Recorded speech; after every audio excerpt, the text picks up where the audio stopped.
नांद्रकुळी येथील 85 वर्षीय वृद्ध दाम्पत्याचा देहदानाचा संकल्प शासकीय वैद्यकीय महाविद्यालय येथे केली नोंदणी।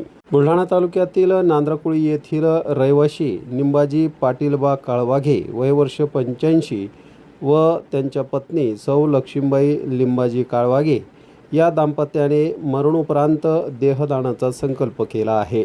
बुलढाणा येथील शासकीय वैद्यकीय महाविद्यालयाचे डीन डॉक्टर कैलास झिने यांच्याकडे नोंदणी अर्ज देऊन रीतसर मरणोपरांत देहदानाचा संकल्प ची नोंदणी केली आहे। यावेळी प्राध्यापक DS लहाणे व सामाजिक क्षेत्रातील पदाधिकारी यावेळी उपस्थित होते।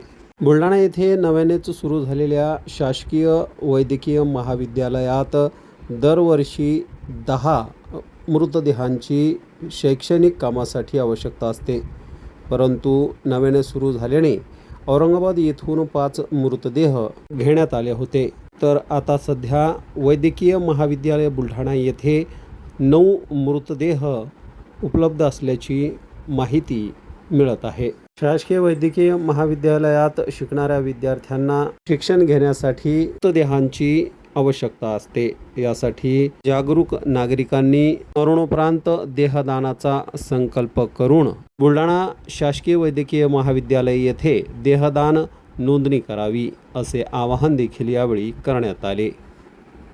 नांद्रकुळी येथील लिंबाजी पाटीलबा काळवाघे आमच्या घरचे लोक लक्ष्मीबाई लिंबाजी काळवाघे आम्ही दोघांनीही देहदान केलेलं आहे आणि ते आज रोजी अर्ज करून मेडिकल कॉलेज बुलढाणा इथं दिलेला आहे आणि विद्यार्थ्याचं शिक्षण चांगलं त्यावर व्हावं या दृष्टिकोनातून आम्ही तो देहदान केलेला आहे आणि फॉर्म भरून दिलेला आहे।